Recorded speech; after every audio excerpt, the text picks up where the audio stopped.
Dr. Elena Vasquez pressed her palm against the cool glass of her laboratory window, watching the morning fog roll across the Berkeley campus.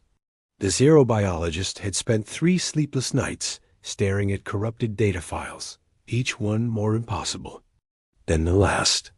Every photograph she'd taken in the Amazon rainforest showed the same anomaly shadows that moved independently of their sources, captured only in her peripheral vision through the camera lens. Still chasing ghosts, Elena? Dr. Marcus Chon entered with 2 steaming coffee cups, his weathered face creased with concern. As head of the Extinction Patterns Research Division, Marcus had seen his share of dead ends, but Elena's recent obsession worried him. Look at this. Elena pulled up a series of photographs on her monitor. Yesterday, these images clearly showed an unknown species of primate. Today, ...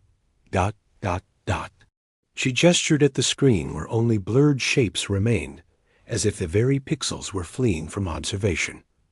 Marcus squinted at the corrupted files. Equipment malfunction. Humidity does terrible things to electronics in the rainforest. Then, explain this. Elena opened her field notebook, pages filled with detailed sketches and observations. As they watched, the ink began to fade, letters dissolving like sugar in rain. My pen still works perfectly. The paper is dry, but every word I write about them disappears within hours. The coffee cup slipped from Marcus's grasp, shattering against the floor. He stared at the notebook, his face pale. Elena, you need to stop this research. Immediately. Marcus, what aren't you telling me? He walked to the window, his reflection ghost-like in the glass. 20 years ago, I was investigating similar anomalies in the Congo. I found traces of something that shouldn't exist, a species that seemed to exist in the spaces between human consciousness. My research partner, Dr. Sarah Morrison, became obsessed. She claimed they were trying to communicate with us through dreams and half-glimpsed movements. What happened to her? She disappeared. But before she vanished, she left me a message. They're not hiding from us, Marcus. They're protecting us from ourselves. He turned back to Elena, his eyes haunted. I buried the research, destroyed. Every file. Some things are meant to remain hidden. Elena felt a chill that had nothing to do with the morning fog. In the corner of her vision, she caught a flicker of movement, a shadow detaching itself from the wall, watching, waiting. When she turned to look directly, nothing was there. It's too late, she whispered. They're already making themselves known to me. Outside, the fog swirled in impossible patterns, and in the distance, a child's laughter echoed across the empty quad. Though no children were in sight. 3 days later, Elena found herself standing in the cramped basement office of Dr. Yuki Tanaka, a quantum archaeologist whose unconventional theories had made her an academic outcast.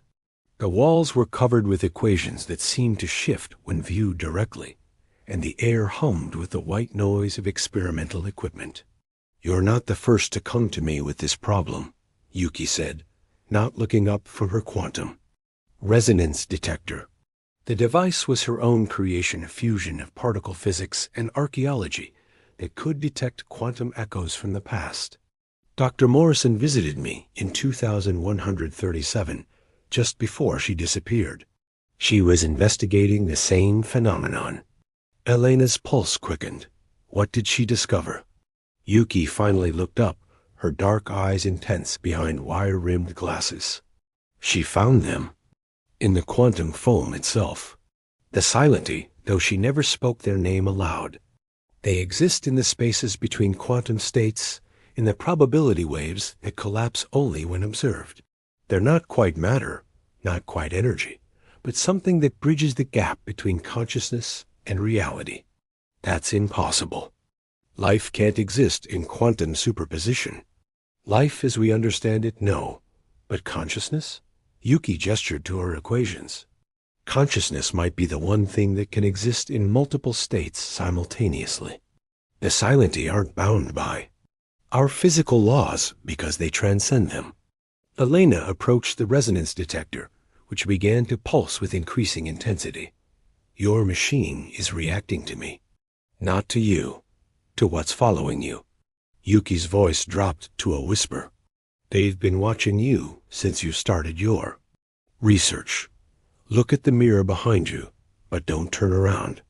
In the reflection, Elena saw herself and Yuki clearly, but there was something else, a figure that seemed to exist only in the mirror's surface, its edges blurred like a watercolor painting left in the rain. It raised what might have been a hand in greeting, or perhaps warning. During the Renaissance, Yuki continued, human consciousness expanded rapidly. Art, science, philosophy, all reaching new heights. But with that expansion came the ability to perceive things that had always been there. The Silenti realized they were becoming visible to us, so they made a choice. What choice? The crossing. They chose to fade from direct human perception to preserve both species. They became the whispers we almost hear, the shadows that move. When we're not looking, the feeling of being watched in empty rooms. Elena felt a profound sadness wash over her, though she couldn't identify its source. Why are they becoming visible again? Because we're approaching another crossing point. Our technology is advancing to the point where we can perceive quantum dimensions directly. The barrier they created is breaking down. The resonance detector's pulsing became erratic, and in its rhythm, Elena heard something that might have been a heartbeat, or perhaps the cosmic background radiation of the universe itself breathing. There's something else, Yuki said quietly. Sarah Morrison left me a message before she disappeared. She said the Silenti feel everything we feel, every emotion, every pain, every moment of joy or suffering. They're not hiding from us out of fear. They're protecting themselves from the weight of human consciousness. Elena's apartment in Oakland felt different when she returned that evening. The shadows seemed deeper, more substantial, and she could swear she heard whispers in languages that predated human speech. She pulled out her laptop and began documenting everything, racing against the inevitable fading of her words. Her phone buzzed with a text from her sister Maria. Weird dreams. Last night. Felt like someone was trying to tell me something important, but I can't remember what. You okay? Elena stared at the message. Maria lived in Mexico City, thousands of miles away. She called immediately. Elena, I was just thinking about you. The strangest thing happened today. I was at the market, and I kept seeing this person in my peripheral vision. Every time I turned to look, they weren't there, but I could feel them watching me with such sadness, like they were carrying the weight of the world.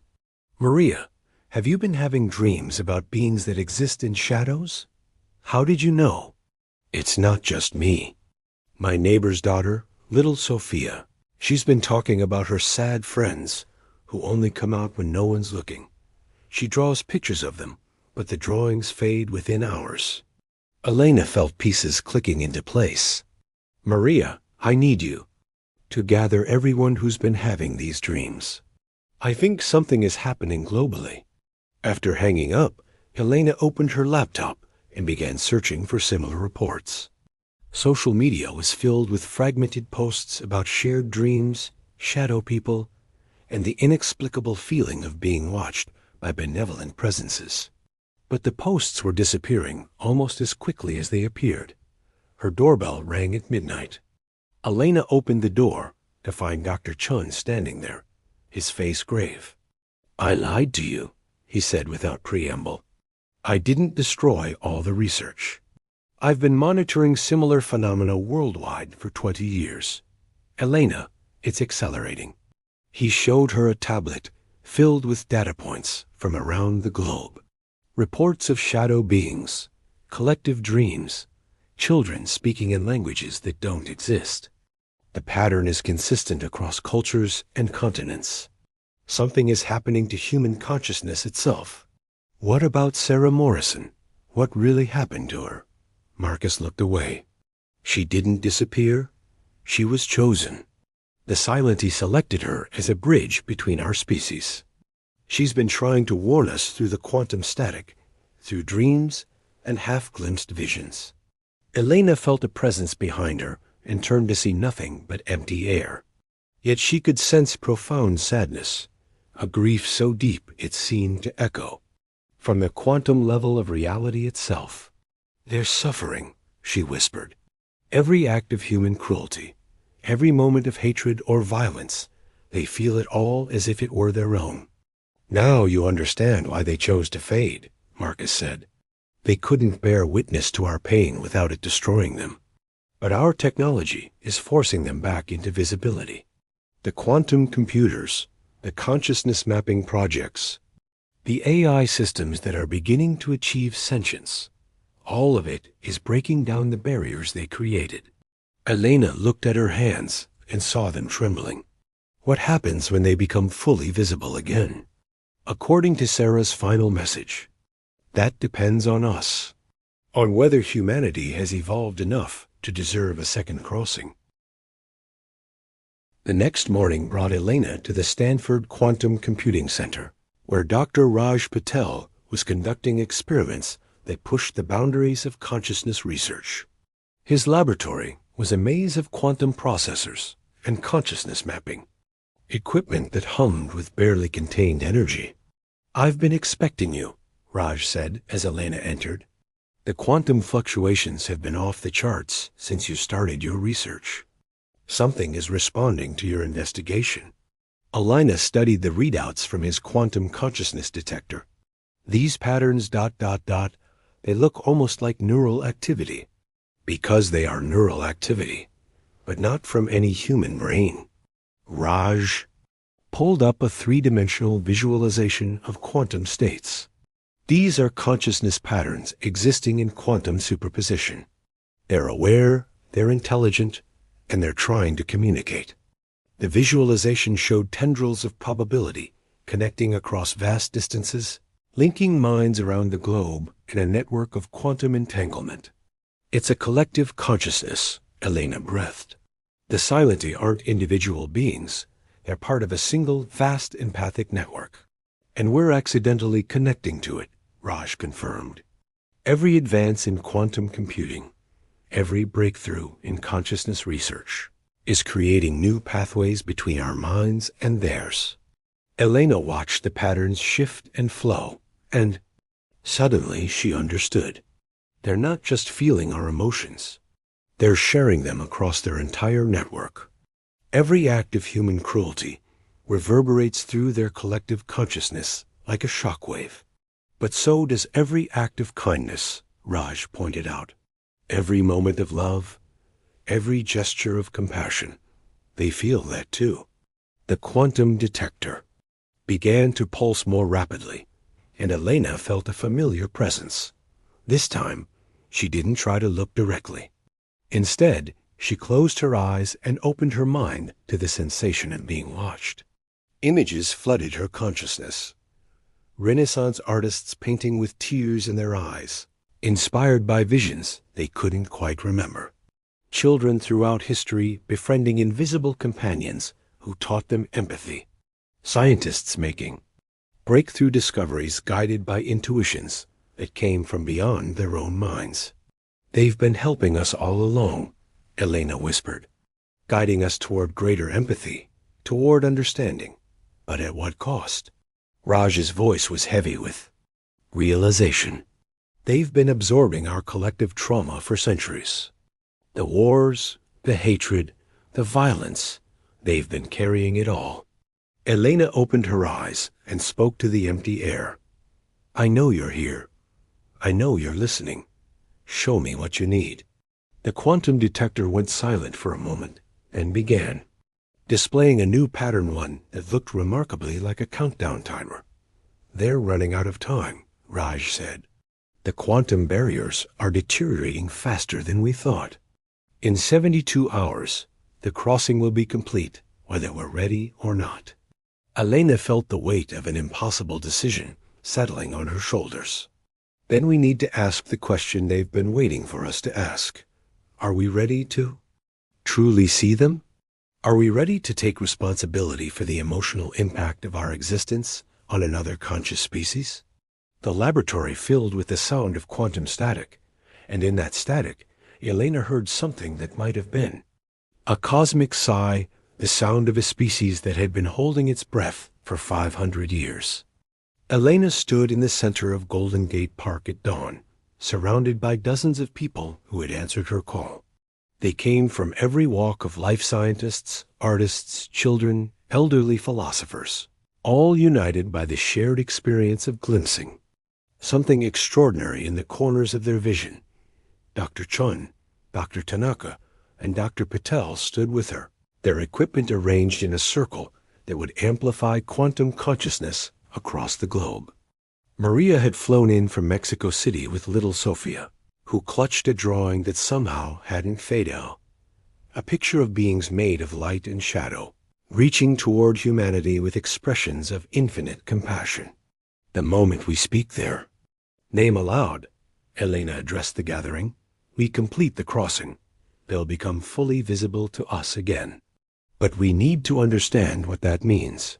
She gestured to Dr. Tanaka's quantum resonance detector, which was displaying the collective emotional state of humanity in real time. Right now, our species generates approximately 7.8 billion individual emotional signatures every second. Fear, anger, love, joy, hatred, compassion, all of it radiating outward through the quantum field. And they feel every bit of it, added Dr. Patel. Imagine being empathically connected to every human on Earth simultaneously. Every act of cruelty hits them like a physical blow. Every moment of hatred reverberates through their collective consciousness. A woman in the crowd raised her hand. But they also feel our love, our compassion? Yes, Elena replied.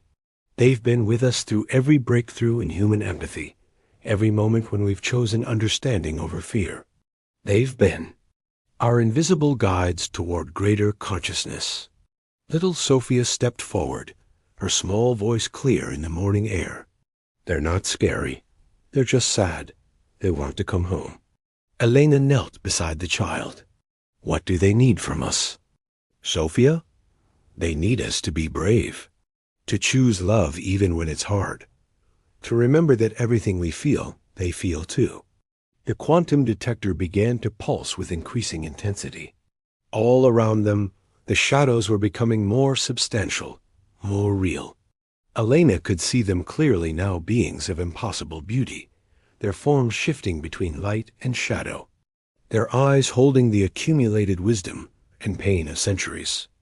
The countdown has reached 0, Dr. Patel announced. The quantum barriers are gone. The crossing is happening whether we choose it or not. Elena looked around at the faces surrounding her, human and silent alike, all waiting for her decision. She thought of Dr. Sarah Morrison, who had been chosen as a bridge between species. She thought of all the children who had befriended invisible companions. She thought of the weight of being witness to another species' existence. I choose to see you, Elena spoke into the quantum static. We choose to acknowledge you. We choose to take responsibility for our emotional impact on your species. We choose to grow. The word came to her lips as naturally as breathing, as if she'd known it all her life. Silently. The moment the name was spoken, the world changed. The beings stepped fully into visibility, their forms stabilizing in the morning light. Elena felt their presence wash over her, not just their sadness, but their hope, their love, their infinite capacity for forgiveness. All around the world, humans looked up from their daily routines to see beings of light and shadow standing beside them. Beings who had been there all along, carrying the weight of human consciousness with grace and compassion. The second crossing had begun, and humanity would never be the same. In the quantum field that connects all conscious beings, a new harmony emerged, not the erasure of one species or the other, but the birth of something unprecedented. A partnership between two forms of consciousness, each teaching the other what it means to truly see, to truly feel, to truly be responsible for the emotional reality we create together. The Silent-E had been waiting 500 years for humanity to evolve enough to deserve a second crossing. In choosing to see them, humanity had chosen to see itself and to grow beyond what it had been before.